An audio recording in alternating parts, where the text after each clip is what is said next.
Welcome to Shoot Like a Girl, a podcast featuring interviews with extraordinary military women from around the world who push their limits on and off duty. I'm your host, Kate Stewart, and this is episode number 22. Today's guest is Lisa Jaster. Lisa is a lieutenant colonel in the U.S. Army Reserve. She was one of the first women to complete Ranger School. She's been stationed in Korea and has deployed to Afghanistan and Iraq with the U.S. Army. Lisa also has a new book in the works called Delete the Adjective. She's a senior consultant for the Talent War Group, a senior advisor for the McChrystal Group, and a Dive Pirates Foundation board member. On top of all this, she's also a wife, mom, purple belt in Brazilian Jiu-Jitsu, a bow hunter, and she works out like a beast. If superwoman was real, she would be Lisa Jaster. Steady, steady, nice and steady. Light, hill, cover. I'm a steamroller, baby. I'm a steamroller, baby. Just a rolling down the line. Just a rolling down the line. I'm a steamroller, baby. I'm a steamroller, baby. Just a rolling down the line. Just a rolling down the line. So you better get out of my way now. So you better get out of my way now. Or I roll all over you. Before I roll all over you. So Lisa, thank you so much for joining me today. We've had a few months of back and forth. I know you're an extremely busy woman, and I've been sort of away and then back home for a number of months. So I'm glad we finally nailed down this interview. Yeah, this is fantastic. I'm looking forward to it. So where did you grow up? Where did I grow up? So I actually grew up in Wisconsin. So I was born in Indianapolis, but I was raised in a small town called Plymouth, Wisconsin. Just a good old farming community and nothing exciting. Okay, and so growing up, were you into athletics and being active? I tried to play soccer and was pretty poor at it. I think I was a little lazy, maybe. I played basketball for a number of years, did pretty well in middle school, and then didn't make the team in high school. So I ended up being a cheerleader. So I actually was the captain of the cheerleading squad for both football and basketball. And now your daughter's in cheerleading, right? She is. I've tried to get her to play football actually, and she absolutely loves cheerleading. But she also does volleyball and basketball, and she just got back from pole vaulting camp, and she also wrestles and does Brazilian Jiu-Jitsu. So she runs the camp. So many activities. Yes. Yeah, it reminds me of when I was younger, I wanted to do everything. So instead of sort of picking one sport and trying to get as good as possible at that one sport, I just wanted to try all of the different sports. I think it's great. So did you have any military members in your family when you were growing up? So my dad was medically retired well before my brother or I were even born. So he was military. My maternal grandfather served in the Army Air Corps before there was an Air Force. But again, it was all well before I entered into this world. What made you interested in joining the military? Interestingly enough, my paternal grandmother, bought a book written by one of the first women to graduate from West Point. And it's called In the Men's House by a woman named Carol Barkalaw. And it's a really good book, just kind of outlining the challenges of being a first. And when I read the book, I was in 6th grade going on 7th. And I thought, wow, this sounds really hard. And from then on, I wanted to go to West Point. And the more I learned about it, the more I wanted to join the Army. Of course, Desert Storm happened, Desert Storm, Desert Shield around that same time. And so we're seeing soldiers on TV liberating Kuwait and rolling into Iraq. And it was both the modern environment, the political environment, military was highly regarded. Everybody had an Uncle Al who served in Vietnam or Korea. So you always heard war stories around the Christmas table, Christmas dinner table when the family got together. And then of course I had read this book. So combining the political situation with this exposure to one of the firsts and all the challenges she overcame, it just seemed like there was no other option for me. And after that, there wasn't. Starting in 7th grade, I decided I'm going to West Point. Awesome. So was it just strictly you were focused on the Army, or did you even consider anything to do with the Air Force or Navy? So from the advice of my dad, he was a West Point grad as well. And he he recommended applying to all the schools, and my mom is one of those dot the I's, cross the T's type of person. So I applied to all of the major academies and went through the interview process. But I really did have my heart set on West Point. And did you know specifically which occupation within the Army that you wanted to do at the time? You know what? I really didn't. It didn't flow. Like everything seemed really, really cool until I got to West Point and I was like, oh, I'm going to be MI because those guys are the really smart guys and they do all the cool stuff. And when you hear about these FBI people, they were always prior intelligence in the military. And I thought, yeah, I'm going to be MI. And then I went to my first demo range and said, nope, I'm an engineer. It's really different in Canada. So our military academy combines all three. So we have Army, Navy, and Air Force because we're so much smaller. So all of the officers that do that program go to the same college. So we don't have like the States where they have, West Point and the Air Force Academy and Naval Academy, I love Kings Point though. It's a beautiful campus. Absolutely gorgeous. During university for you, you do sort of classes and military activities during the week. And then during the summers, what sort of training do you do? So before you start your freshman year, which we call our plebe year, you have your cadet basic training, which is all the same requirements of any basic training in the Army at least. But then they add on academic testing, and you also get have sports days, and the sports days are to see who should play what sports once the school year starts, kind of preschool tryouts. And then between your freshman and sophomore year, you have in the States what's the equivalent of advanced camp for our ROTC officers. For West Point, it's we call it Camp Buckner, and you're doing squad level tactics, maybe a little bit of platoon tactics, but moving through the field and living in the field and really starting to understand the combat tactics, the small unit tactics. So being a Navy person, I have about zero experience in the field. So what were your first impressions when you sort of went on your first field exercise or course? Oh, I loved it. When I've gone camping is you have this requirement and you have this expectation, and there's more to camping, but when you're in the field, its sole focus is getting mission accomplishment. So I really enjoyed my first field training exercise, FTX, because it was like, oh, well, if I'm not going to shower, so I'm not going to worry about that. I'm just going to rip my hair back in a bun. I don't need to look cute. I don't need to wear anything special. I know what I'm going to wear. I know what I'm going to carry. I know what I'm going to do. And now I just need to execute. And I really loved that singular focus of everyone there. And I actually had a really interesting experience. So I explained the first 2 summers of being a cadet. Somewhere in between your second and third year or your third and fourth year, you actually go out to an active duty unit for a month and you kind of play lieutenant. So you get a taste of what you're going to be after graduation. And in my case, I went to the 82nd Airborne Division. Movies are written about this, books are written about, like, everybody knows the 82nd because they did this in Normandy and they did this in this war. So I got to jump in to a 2-week field problem with the 82nd Airborne Division. So, when you're talking about my first real field problem, not as a cadet, but as an acting lieutenant, I'm jumping in with a radio, I'm running off the drop zone, I'm in a position, I've got soldiers around me, I'm telling people to go here and there. Like, I felt like I was in a movie, and then realized again, this is so much better than any version of camping or pretending. Even though we were pretending to be at war, it was really neat because there was that singular focus of all 175 of us who just jumped out of an airplane. So did you go to jump school prior to that? Yes. So I went to jump school, 97? Maybe not. Yeah. No, 1998. I went to jump school in 1998.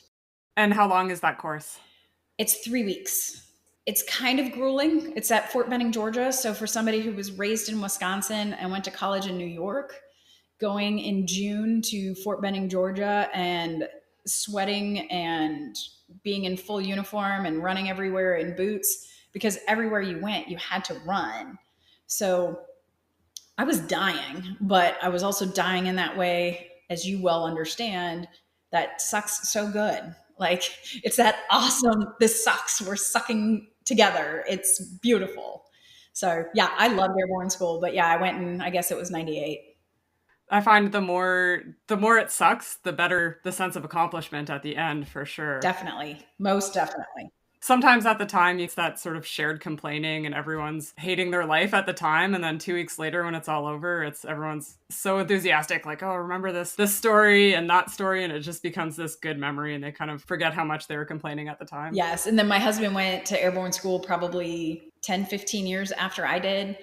And, he's telling the stories, and you go off the same towers and you get stuck in the same pea gravel where, that those little pebbles get stuck in your shoes and in your knee pads, and just, it's the same stories even 15 years apart, which makes it even more fun. And so when you were doing these difficult courses, you mentioned you had sort of played a few sports growing up, but did you have any trouble with the physical aspects of these courses, or were you pretty much good to go? So I wouldn't say I was good to go, but I was well prepared.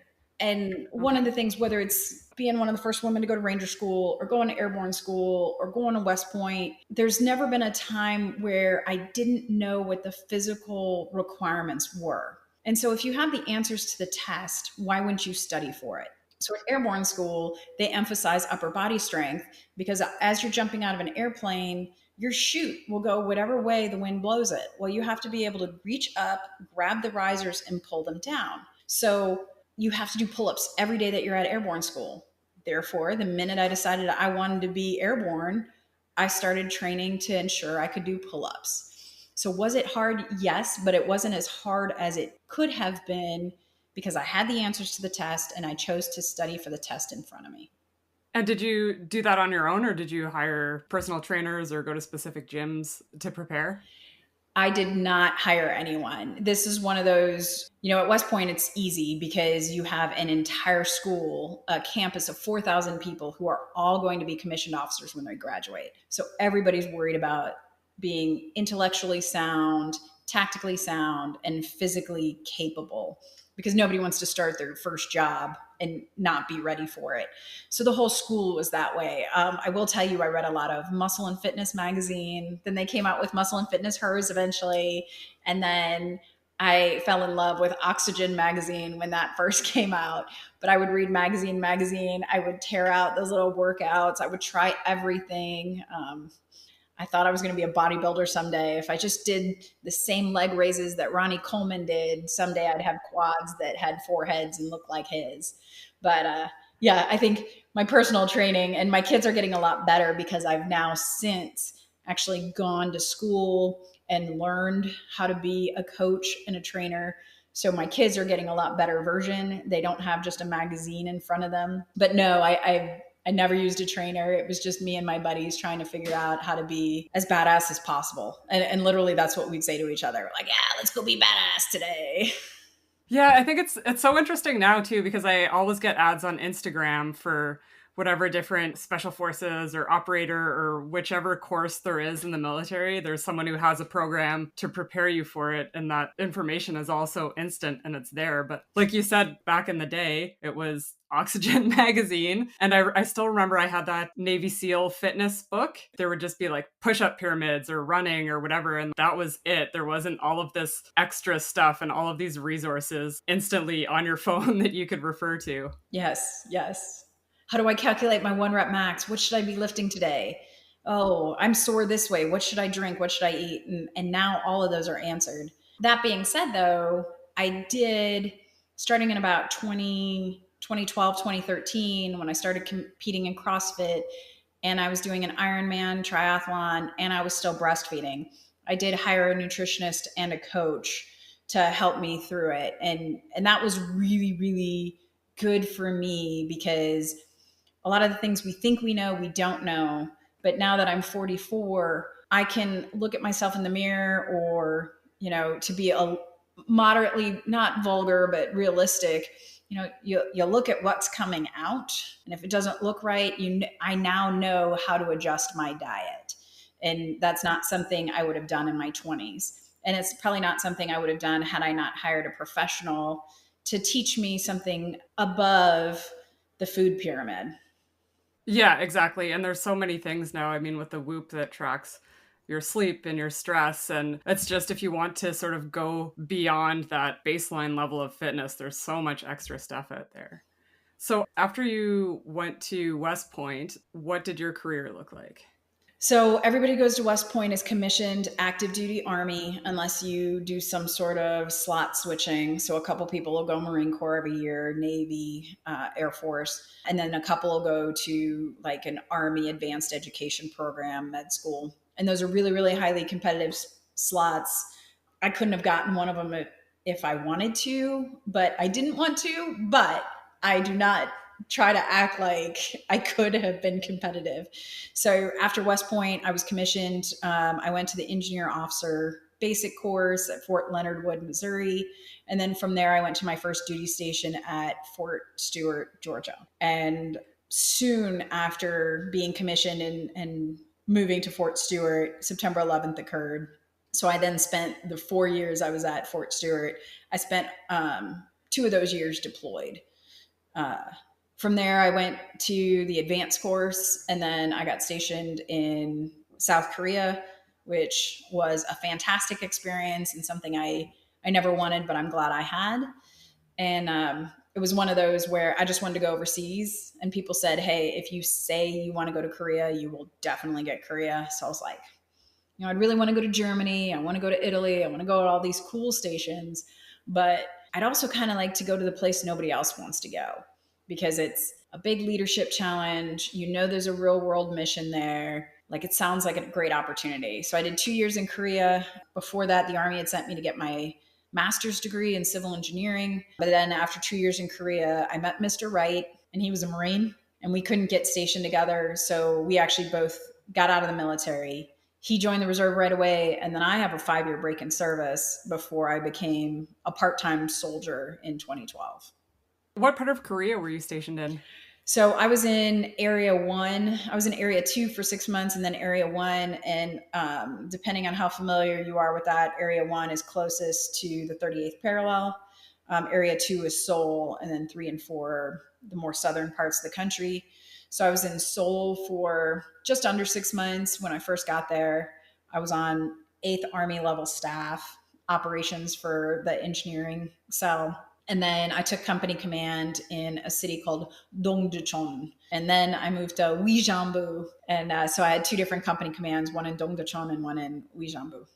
Okay, interesting. Yeah, I was there for a month a few years ago. We were in Busan at the Navy base there. I loved Korea, so I think if I had an opportunity to get stationed there for, a year or 2, I would definitely be jumping on that for sure. So Busan is Area 4, and you can have cars and you can bring spouses. Everything's changed since 2007 when I was there.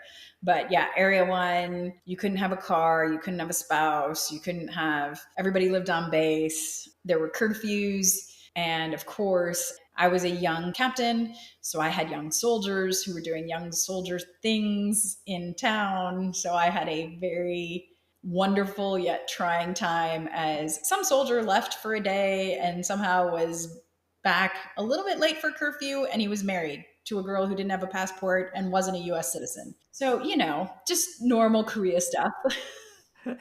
Some administrative burdens there, I would imagine. And then, so you mentioned that you deployed as well. Was that to Iraq or Afghanistan or somewhere else? Yes. So in 2002, I went to Afghanistan soon after September 11th. Our first company in the battalion left, I think, in October or November.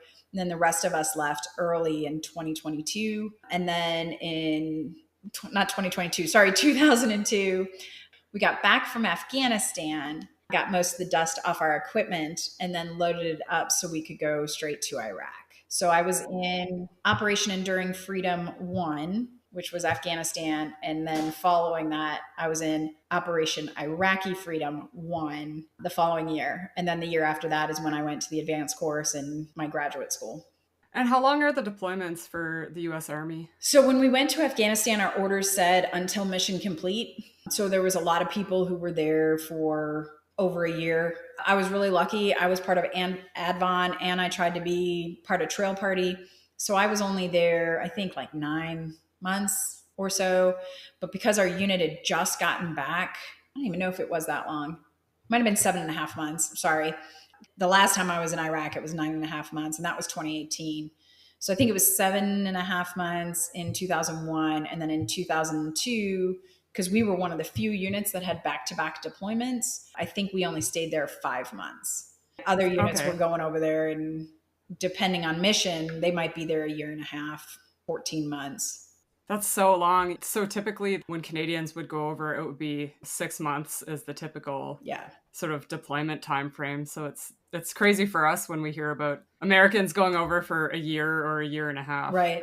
Yeah. For sure. And interestingly enough, when I did that first deployment to Afghanistan and Iraq, the short deployments were good because we weren't doing hearts and minds missions. It was, you go in, we were combat engineers, so we were clearing areas, building housing facilities, doing construction, doing minefield clearing operations.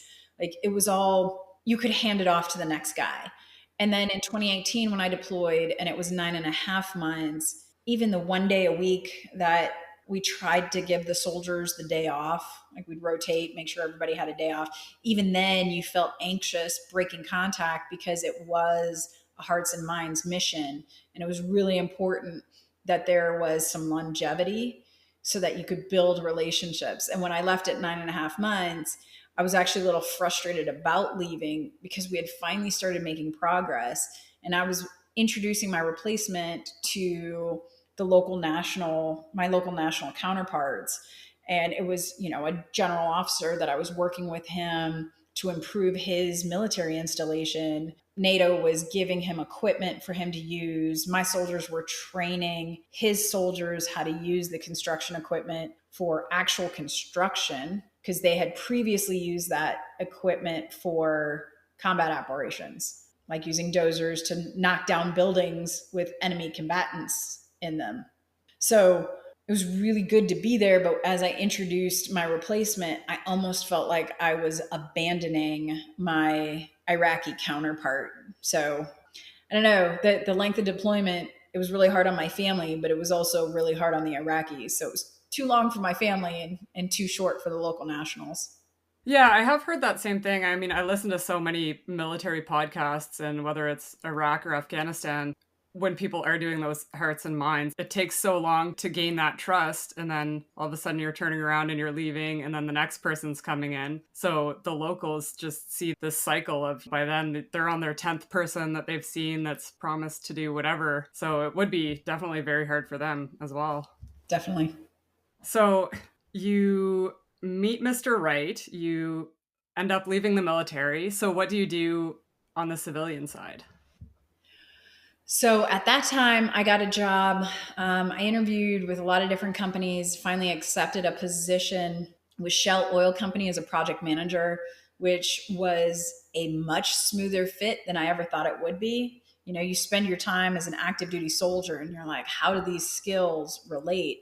But doing construction in whatever country, or even sometimes in Texas, where we're miles from the nearest paved road, and there's this huge 2,000 acre ranch where we found oil, and we've got to build an infrastructure to pull the oil out of the ground and then get it somewhere so it can be processed. That doesn't need skills too different from what I did in the military. So it was actually pretty interesting that my job with Shell Oil, I think the Army really prepared me for it. I worked for Shell for 12 years. After 5 years of being a Shell employee, though, I really missed the military. So I wasn't at a place with 2 young children and being happily married and also getting a corporate paycheck versus the Army paycheck. I wasn't at a point in my life where I was willing to quit that and go back on active duty. So I joined the reserve. I actually got pulled in via Facebook. Somebody kind of recruited me for a unit.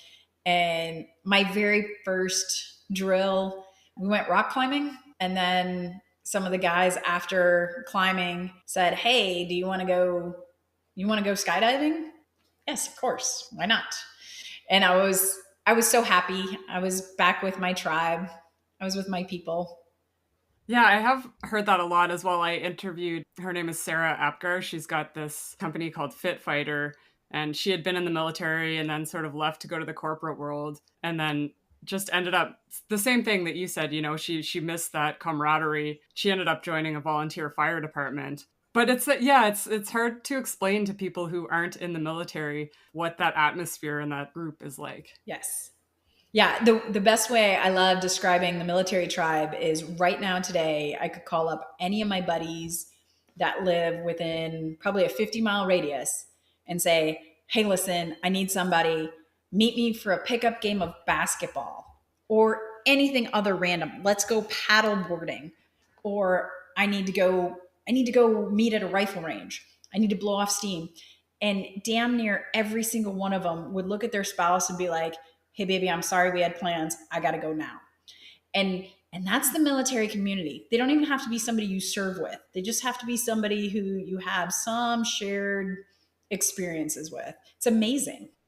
It really is. And so throughout your career in the military, pre-ranger school, because that's sort of a different thing that I want to dive into, but up until then, did you ever have any issues being a woman in the military? I am super blessed in the fact that we have all, and I'm sure you have as well, we all have our stories where, man, it just sucked to be a female. It was either somebody underestimated you or disregarded whatever you brought to the table. Like we all have those stories, but every story I have has a happy ending. So the idiot who underestimated me later ended up having to call on me because he knew I was the most reliable person on the team. And I got the I'm sorry. So I've had a really, really good experience. And I know that's not everybody's experience. And I also know that part of it is I'm a super type A person. So when somebody comes up to me and isn't respecting me, I'm not going to wait for them to respect me. I'm either going to tell them, hey, I'm here, you use me, or I'm going to tell them to go to hell, which does make that process easier. If I was more of an introvert, I think that would be a much bigger challenge to overcome. Okay, and then walk me through this decision leading up to go to ranger school. Oh, it was stupidity after stupidity. Those people who say, like, they have the t-shirts that say, hey, I bet you can't, and hold my beer is kind of the answer. This is almost the adult version of that story. My sergeant major at the time, I was in this very small unit where as a major, as a field grade officer, 04, 11 years, 10 years, whatever it was in the Army, I was one of the most junior people in the unit.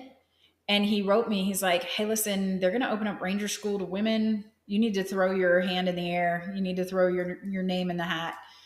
And I just wrote him back. I'm like, man, I'm working for Shell Oil Company.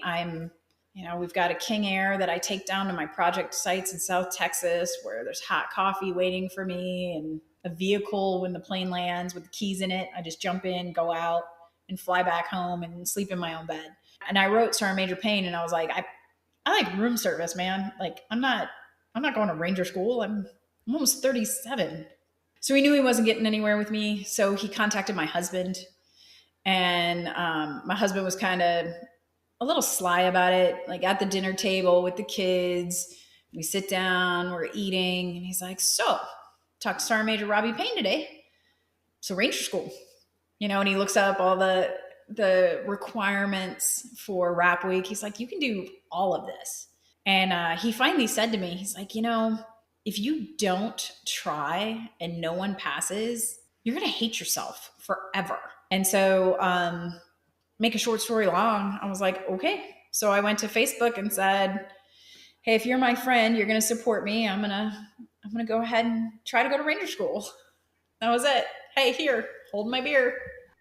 So do you think that you still would have wanted to go if your colleague hadn't contacted your husband and enlisted him and trying to convince you? Or if your husband said, like, I don't think you should do that, do you think that would have been the end of the story? Probably. And it's weird only because, here I am, I'm working 50 plus hours a week for Shell. it's a great job. I make good money. I'm a reservist, but the unit I'm in didn't have a high op tempo. So, there wasn't a lot of requirement, but I still got all the fun tribe stuff out of it. I've got these two beautiful kids that at the time were 6 and 2. And I was just in this place where I wasn't just content, I was happy. And I didn't have any itches I needed to scratch.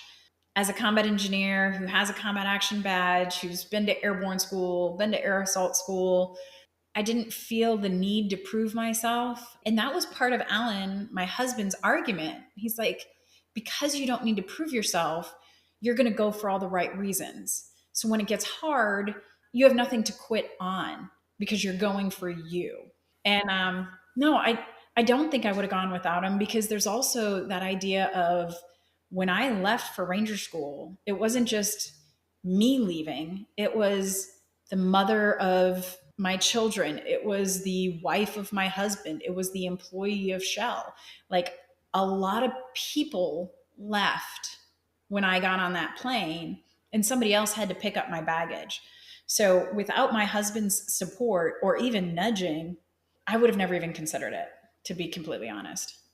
And what did these corporate people at Shell think? Were they just like, you are insane for doing this? I didn't tell them. So as a reservist, you do 1 weekend a month, 2 weeks out of the year. So before they would let any women go to actual Ranger school, they made us go to a pre-Ranger course called RTAC. So it's the Ranger Training and Assessment course, and it's 2 weeks long. So I just told everybody I was going on my annual training. Of course, when I came back with a shaved head, there was a few more questions, but I didn't know that I was going to go to this school until March, maybe. So I went to pre-Ranger in January, but the idea was every female who thought they were interested in going to Ranger school that were within these ranks applied for, I think it was 160 slots to the pre-Ranger course. And then there was 60 slots ear noted for women in the actual April Ranger school. So that was 3 TAC 15 was the class. Sorry, 4 TAC 15. So it was the April class. And I didn't know how many people would graduate pre-Ranger.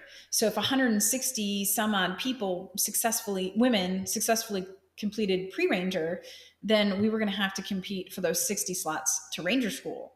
And here I am, 37-year-old mother of 2, working in corporate America and doing Army for fun, part-time. There was no way people were going to choose me if there was a competition. They're going to pick active duty. The average age at that school is 23 years old. I hadn't done small unit tactics since before South Korea, so before 2005, because, after I'm a company commander and above, I don't do squad and platoon level tactics. It didn't make sense for them to send me. So I didn't tell anybody at Shell that I was going. And I even made jokes when people asked me why I shaved my head, saying that I had a medical condition. So I didn't have to put myself out there, because that was scary too. What if I told my coworkers and then I failed miserably? So yeah, nobody actually knew I was going. And then when I came back, I was working on the 14th floor, something like that. And nobody knew anything other than I was gone. I went on a sabbatical. I had some military training. Some people just thought I deployed. People who knew me well knew about Ranger school, but nobody else did. And I'm just going up to my office. It's a full elevator. On like floor 2, this young lady gets on, starts staring at me, door closes. She starts going, oh my God, it's you. She takes a selfie with me in the elevator, and then she gets off on the 5th floor. And then the doors close and the elevator keeps going. And the other 5 or 6 people in the elevator are just sitting there staring at me. And they're like, what was all that about? And I didn't have time to tell the story. So I just said, I don't know, maybe she's crazy. And I just got off on my floor. And now this poor girl has this reputation for being crazy. Oops. I love your story because it's sort of resonates with me, because I'm about to turn 37. And whenever I sort of think about, I'd like to do this course in the military. And then I'm like, oh, but things hurt now. And But I always go back and think of like, okay, Lisa Jaster's interviews. She went to Ranger School when she was 37. I have zero excuses about my age right now. We're not dead yet, right, Kate? Yeah, exactly. And so going back, you had sort of mentioned that you made this Facebook post, and I heard you talk about it on another interview. You got sort of a not so nice response from someone that responded to that post. Yeah, a real good friend of my husband's, and the family is Latter-day Saints, LDS.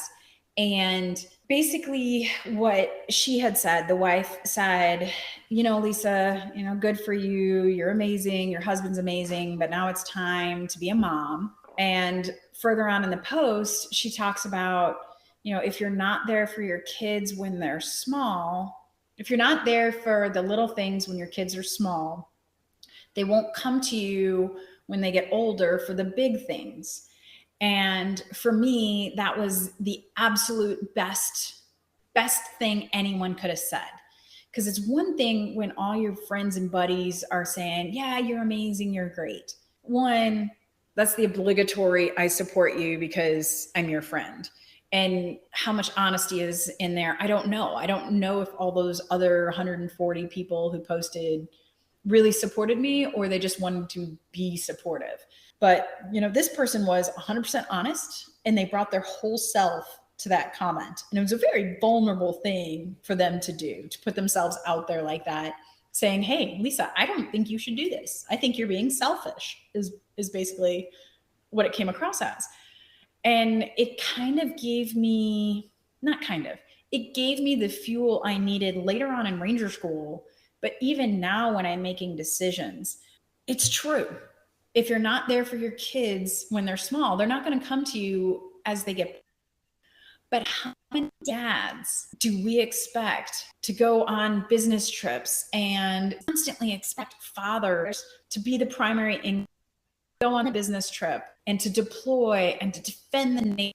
And, in the US, even looking at draft was started again today, it only asks our males to go.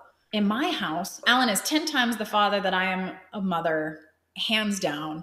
He is very involved in the kids. And I think part of the reason why he has such a great relationship with the children now, even while they're young, and normally you kind of transition, right? My son is now 13. He plays football. He's starting freshman year of high school. That's usually when dad becomes more important than mom, because it's not life needs. It's, hey, I want to go out on a date. I like this girl. I'm having problems in school. I want to play football. And Alan was able to have a really close relationship that only mothers have with our kids when our kids were small. And now sometimes I'm jealous of it. But yes, I did take myself out of that equation, but the better parent was there. Again, hands down, this isn't me being humble. This is truth. But hands down, the better parent was there during those critical times. But also on the flip side, now that the kids are getting older, they appreciate the stuff I've done. They appreciate the fact that, hey, I didn't make the robotics team. Well, let me tell you about a time your mama failed. Oh, that's right. You were alive. You saw it. So they see, and Alan does the same thing. They see us putting ourselves out there. They see us being willing to take chances and fail. And it brings us into a different light than a lot of other parents can present themselves, because you can't show your kids your college years, but they got to see 37-year-old mom, almost 38, graduating from Ranger School. They got to see the impact of it when we were flown to DC and I donated clothing items to the Smithsonian and then gave a speech. They got to see that putting yourself out there and potentially failing, big risks have big rewards, but they also have big negatives. And so I would have never sat and contemplated the impact to my family quite as much had she not made that Facebook post. And when I was really down, and I had one night when it was miserable and it was raining. And it was like, I didn't even want to eat, but you have to eat because you can get kicked out for not eating because they don't give you much food and they don't want you dying or passing out. So like I couldn't do anything. And I just pulled my poncho over me and I laid down on top of my rucksack in a little ball and literally just started crying. And I was like hugging my helmet and thinking it was my kid. And I was like, oh, just go to a mentally happy place. And I actually thought of that post. I thought of our LDS friend and I thought, why am I here?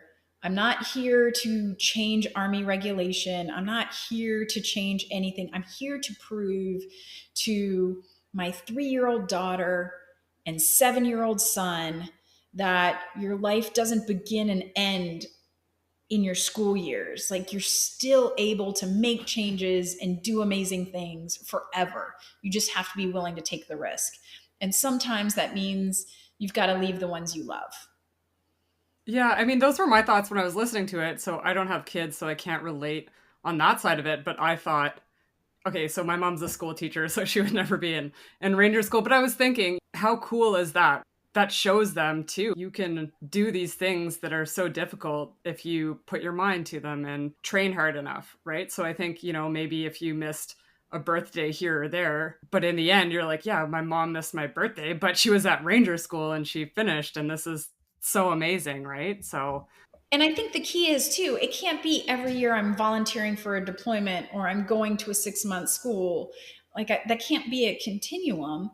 And for a lot of our soldiers, it is, because that's what our government asks of us, right? But it can't be me volunteering to leave all of the time. But doing it for what I feel is a good cause also teaches them that you need to fight for what you believe in as well. And so one of the things that I wanted to talk about and that I see online, and it just drives me nuts, of course, is this idea that if women make it through one of these schools, that obviously they could not have done it without the standards being lowered for them. Never mind that we can actually do it, or that, sure, standards have probably been lowered for men in certain cases, but that doesn't make any sort of headlines. So what would you say to those people? So I had one of the most fantastic experiences that answers this question. And it was in mountains at Ranger School. So that's the second phase of the school and physically the most taxing. I died. I fake died in a firefight.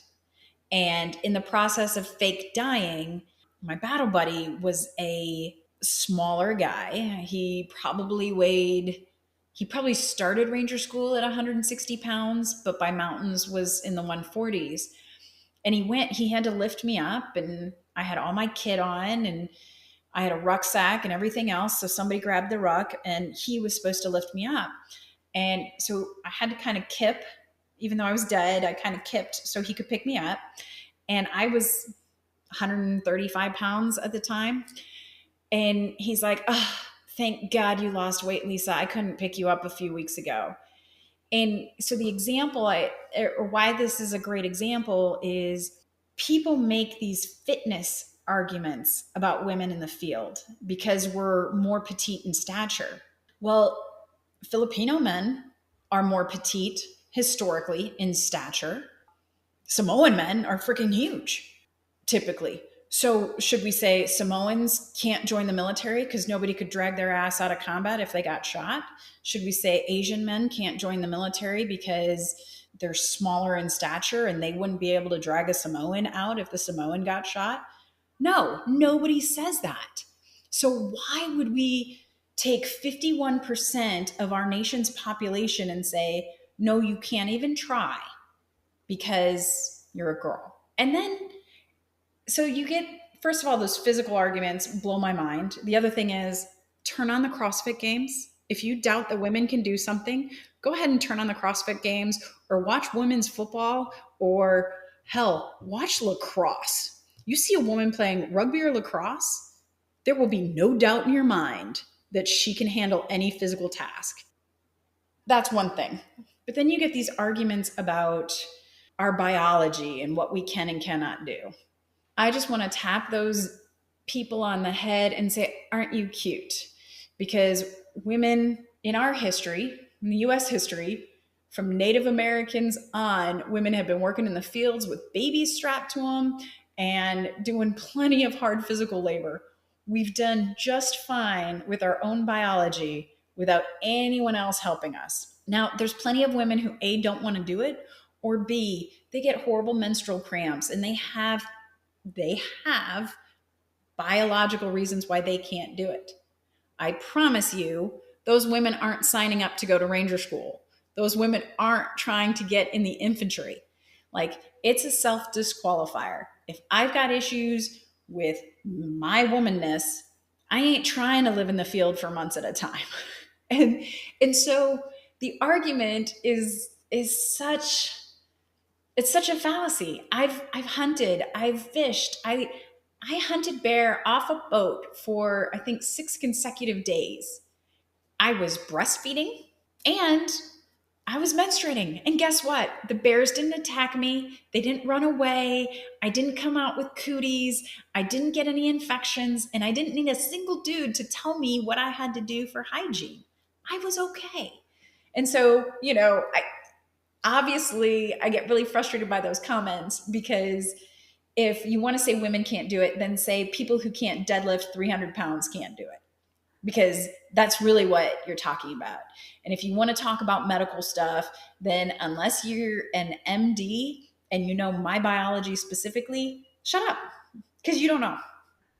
Yeah, it's, and I hear men saying this too. They're like, oh, women have different needs in the field. It's like, well, I'm pretty sure that we can take care of ourselves and worry about that. Like, the guys don't need to be worrying about any of that, or like you said, like telling us what we have to do in that case. But yeah, I mean, it is really frustrating, because if they see maybe a guy who isn't doing as well on a course, or who can't do a certain thing on a course, it's like, oh, okay, well, he's just not good at that, right? And that's fine. But if it's a woman, it's like, well, she can't do that because she's a woman. So it's just this added thing that people say. And sometimes I try not to, but sometimes I do go through the comment section on certain posts. And these people, I mean, a lot of them I think have probably never even been in the military. They're just keyboard warriors who play video games.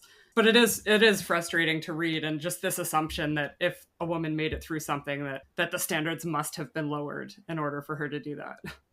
Yes. And you know what, Kate, I will tell you, not only do I read the comments, but I screenshot them and I keep them, and I love them. And I love them not just because they're fuel to the fire, because it is. I'm 44 years old, and I am going to lift every single day until the day I die, unless it's a recovery day, which we call growth days because I have problems taking days off. So we got to call them growth days. I will work out, even if it's walking around the lake with my grandmother. I will work out every day. So I don't need those comments for fuel. But more often than not, when I go and I research the person who made the comment, I found the problem is they don't have a Kate or a Lisa in their lives. And so the only women they know are wonderful, fantastic women who aren't physical. And so they just don't know what that looks like. And I've been able to change more minds by just taking a step back and looking at it from a positive, hey, they just don't know a Lisa Jaster. Well, it's time they learn. And so I will reach out via Facebook, Instagram, any social media, and say, hey, what are your questions? If you think I cheated at Ranger School, tell me how you think I cheated when the mountains are just as high. Well, your pack was lighter. Maybe since my size 6 boots way less than my Ranger buddy's size 10 boots, maybe it was about 6 to 10 ounces lighter because I have smaller boots. But other than that, like, I needed the same gear to get through every mission that they did. There was no sock drop off at the top for the women. So, you got to kind of peel that onion. And when I'm patient with somebody, those end up becoming my biggest advocates, because they're like, oh shit, I didn't think of that. Wow. Yeah. I guess the mountains weren't any lower for you. So even if you thought I had different push-up standards, I can't climb the rope any different than the guys do. Like, they don't give me an easier rope with knots in it or anything. So I actually love all those comments. And I've found that my biggest advocates are people that I just stopped, took a breath, and then had a good discussion with them. Yeah, that is actually really amazing that you do that. And people always assume that women who want to do these courses are doing it to try and prove a point or that it's some sort of social experiment. But it's like, no, I just want to go and do this course because it's cool, just the same as a guy would want to do it. And a lot of the courses that I would do, it's like, okay, maybe I recognize that most women wouldn't be into that, right? So I don't necessarily agree with this push that we have to have a certain percentage of women do these courses because most of them probably wouldn't want to. But it's like, no, we're not trying to do this social experiment or prove something just because. It's like, no, I just want to go and do this course and prove to myself that I can do it or have fun doing it, right? Yeah, so I leave on Thursday, which is why I'm really glad you could squeeze me in this week. I leave on Thursday to go bow hunting with my husband and my 2 kids in Botswana. And again, that's not something 90% of the women I know want to do. Fathom somebody coming back to me and saying, well, you're a woman, you can't do that. Or I'm not doing it for a social experiment so that people think something different of me. I'm doing it because it's fun. And whatever meat we don't save, whatever we don't bring back with us, we donate to local villages. And you know how good that feels to bring a kudu to a local village that's impoverished and has needs. They love it. And they'll cook for us right there. And it's this great experience. And I want to share that with my kids. And yes, I'm a mom that wants to share that with my kids. But just because I'm a mom doesn't mean I should enjoy it any less than the dad. We don't put that requirement of proof that you were just talking about on any other activity other than, like, if I want to fix a toilet, well, it's not me trying to prove myself. It's the toilet's broke. Yeah. I shouldn't have to call my husband because that's a boy task. Exactly. And I mean, you're involved in so much cool stuff. So one of the other things that I just got into recently was Brazilian Jiu-Jitsu. So what made you get involved in that? Yeah. So as soon as my son hit 3 years old, that was as young as you could start most martial arts. And my husband started kind of testing different styles himself. And he had done Muay Thai previously when he was stationed in Okinawa. And I did martial arts. I was on the martial arts team while I was at West Point.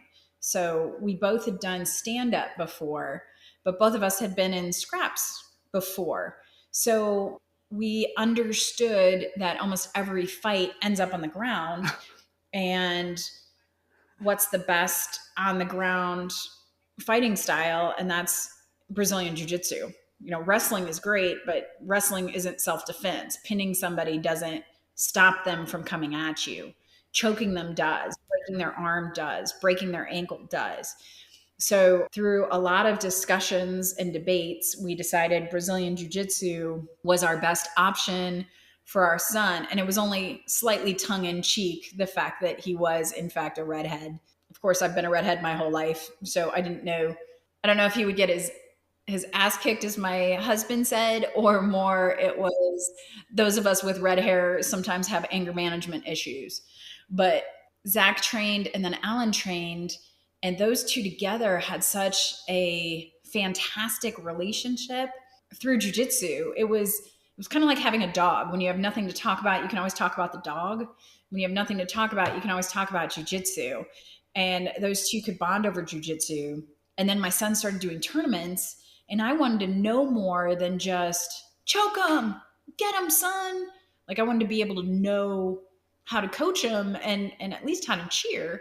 And so when my daughter came along, that was neat. But as soon as she started doing jits, actually, as soon as I stopped breastfeeding, I decided I was sick of being left out of all the cool conversations that the boys were having. So I joined jiu-jitsu as well. And my process has been extremely slow because I've had 2 shoulder surgeries. I've had lots of injuries. I've had a deployment. I've had Ranger School.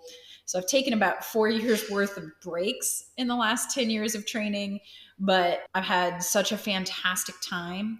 And also some of the closest friendships. Like, again, it's another tribe. So to be able to, Joe Rogan says it the best. He's like, it's the art of practicing to kill your friends. So you sit there and you're like, oh, would I choke you out with this? Yes. Okay, show me what you did. Show me how you tried to kill me. And so it's a really it's great in combatives, but it's also a great way to build another tribe external to the military. I mean, kind of the same thing. I heard people talk about it for years and made excuses why I couldn't go because I was sort of, I'd be home for a couple of weeks or a month and then I'd be going away for 2 months. So I was thinking it didn't really make sense to join a gym and then go away. And I was supposed to go on a deployment this year, and then the ship got retasked to Europe instead because of the Ukraine situation. So that got canceled. And as soon as it got canceled, I was like, okay, that's it. I'm joining jujitsu. And I mean, it's so awesome. Like I get my butt kicked all the time because I'm so brand new, but it's just like these tiny people just completely dominating you in certain situations. I mean, I roll with bigger people too, and that's to be expected. But, one of the owners, Lindsay, like she's just this tiny, cute woman that you would see on the street and not think very much. And it's like, meanwhile, she could just absolutely destroy anyone. Yes. So have you gotten your first submission yet where you submitted someone else? Yeah. So I did a tournament a couple of weeks ago because they were supposed to have sort of an under 1 year category and there weren't enough people. So I ended up going against someone who was more experienced and she submitted me. But then I did end up submitting my next opponent, which I wasn't expecting, but it was so cool. Yeah.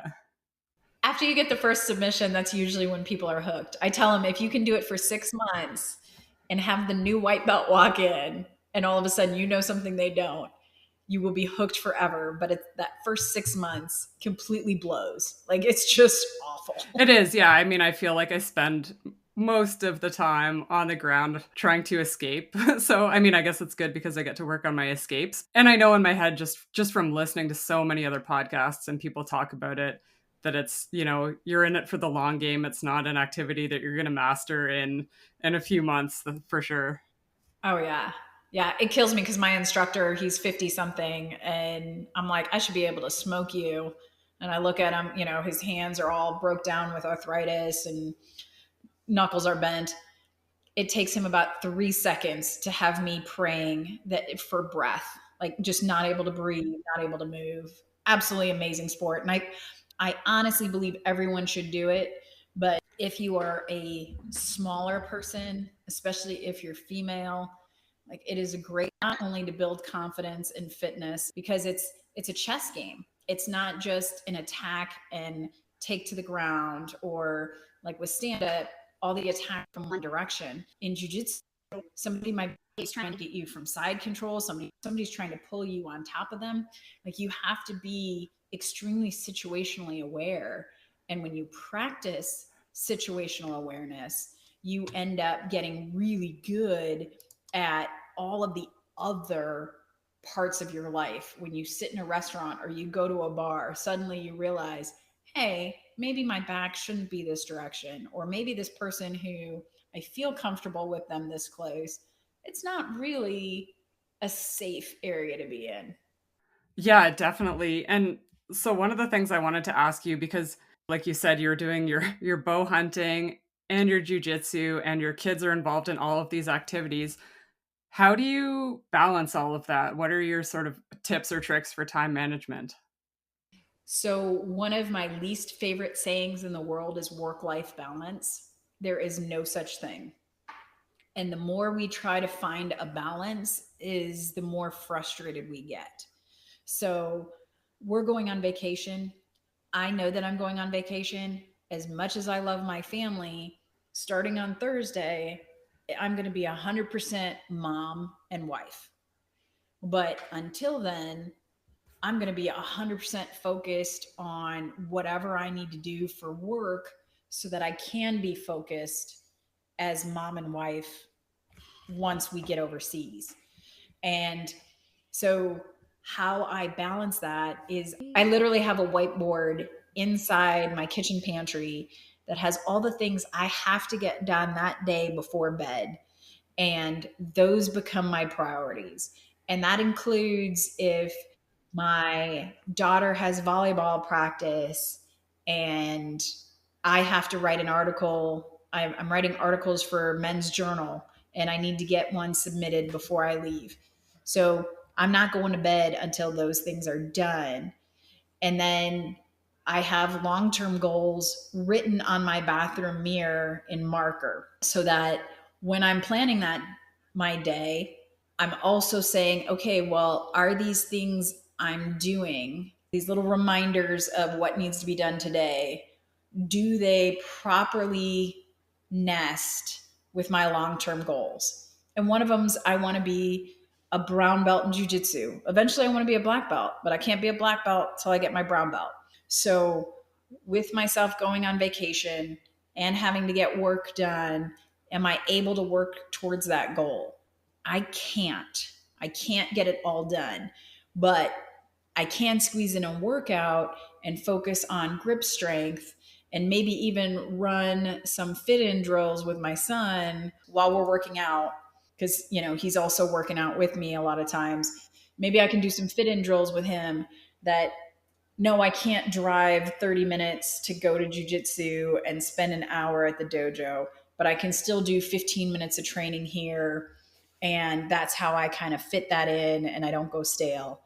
Also understanding that being a brown belt or ultimately a black belt, as you mentioned earlier, is a life goal. It's not it needs to be done by October 2023.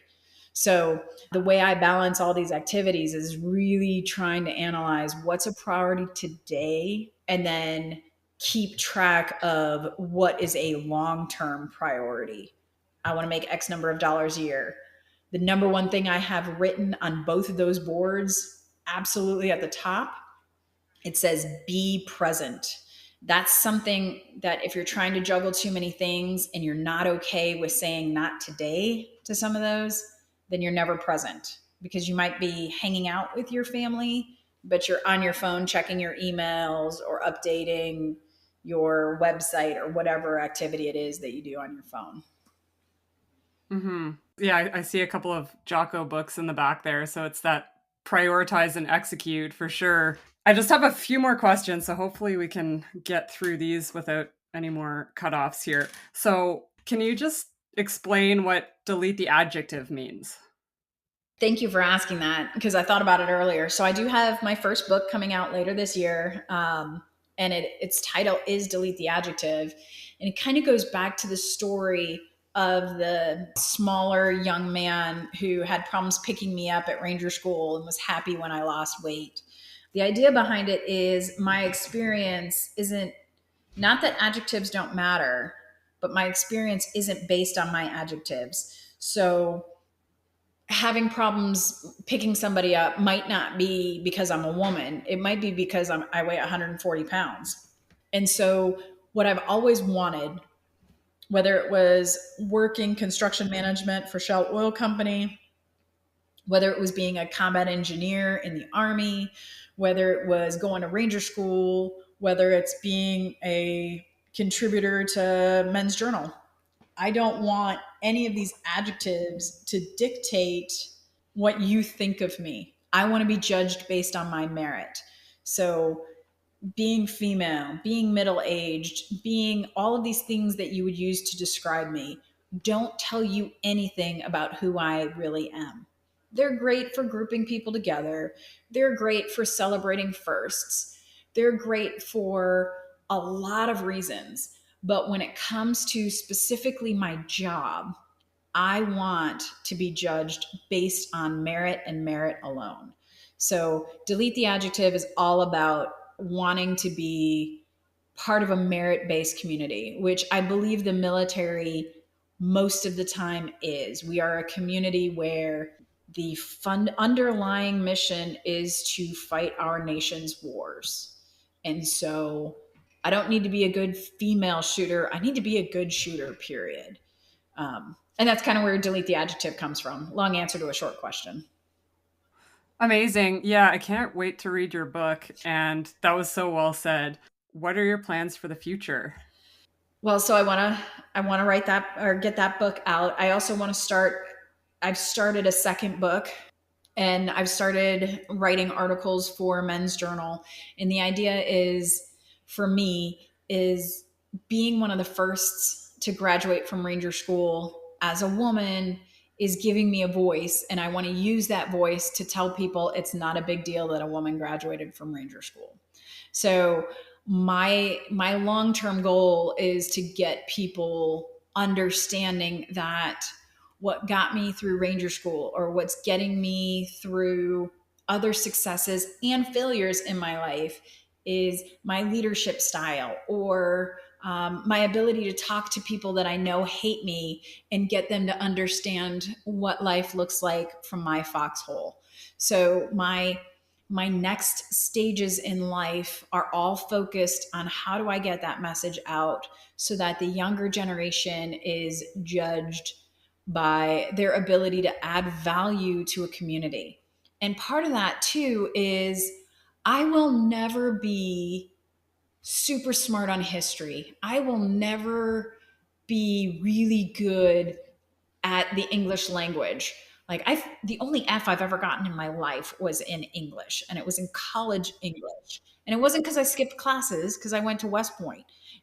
So me writing is ridiculous. But, you know, I think it's an Einstein quote. If you judge a fish by its ability to climb a tree, it will always believe that it's stupid. So part of this idea of pushing a meritocracy is everybody's good at something. So let's stop trying to make, well, everybody needs to be good at this or that. If somebody's not physically fit, this is a big thing the US Army is dealing with right now. What should the physical fitness standards be? In my humble opinion, there should be an extremely high physical fitness standard or requirement for anyone, male, female, transgender, who wants to be combat arms. Now, does that mean that a lot of females won't be able to branch combat arms? Possibly, yes. But that's not a bad thing. And we need to be okay with that not being a bad thing, because it's a job requirement. And again, to make a short story long, the answer to that question is I want to get out there and I want to use the voice that being a female Ranger School graduate has given me. And I want to tell people that we're all good at something. Let's figure out what we're good at and stop judging people based on their adjectives and judge them on their actual merit. And I don't know how long that'll take, and I don't know what communities I can influence, but I know the military and also the business world is one of those arenas. And I'm working heavily. I just signed a contract to be a partner in Talent War Group. We do leadership development and executive placement. We do executive coaching. On top of that, I do keynote speeches. That is another avenue where I can help push this idea of meritocracy in communities. And it feeds directly into the diversity and inclusion world, where I don't want to be the token woman. I want to be brought in because I do have cognitive diversity, which is impacted by the fact that I'm a woman, but it's not, don't hire me because I'm a woman, hire me because I think differently, and your organization needs that diversity of thought. Right. And I'm just looking at your email signature here. You're involved in so many different things. Like you said, the Talent War Group, the McChrystal Group, Dive Pirates Foundation. So what is that? Dive Pirates is a fantastic nonprofit that takes adaptive athletes. So those are people that have something unique about them, whether they're missing a limb. Some of our pirates are sightless or visually impaired. Some have hearing impairments. But for whatever reason, they're an atypical athlete. And the Dive Pirates organization has sponsorships to train both a dive buddy and the adaptive diver to go scuba diving. And so what happens is it wasn't focused originally around the military community. Of course, a lot of military people have leveraged the opportunity or taken advantage of the scholarships we have, but people who, for whatever reason, couldn't just go scuba diving like you or I could. We take them to Grand Caymans, various locations, and with a buddy, get them in the water. And those are people who they feel like when they lost a limb, they lost a part of who they were, and learning to do something that not a lot of people do anyways, which is scuba diving, is a great way to help with the depression, as well as understand that just because you're injured doesn't mean that doors are closed. It just means that maybe your door looks a little different. That caught my eye just because that's right up my alley. I'm a diver with the Navy, so I'm going to have to look into that one a little bit more. Click on that link and read about it. I will, yeah. Yes, perfect. And so my last question that I always ask everyone during my interviews is, what advice would you give to women looking to join the military, and in your case specifically to go to Ranger School? Do it. One, you do learn what selfless service is. The military taught it to me. Motherhood has definitely increased my awareness of thankless, selfless service. But there is a altruistic reward for just being part of something bigger and accomplishing a mission that isn't necessarily yours. And I think first and foremost, that makes people better citizens. It makes them better humans, makes them better contributors to their community. And then the second benefit is we started this discussion where you and I have both made references to the importance of tribe. And there is no better sorority, fraternity than the military. The Facebook groups and the text messages and the community I have found through the military has brought me through some great times and some dark times.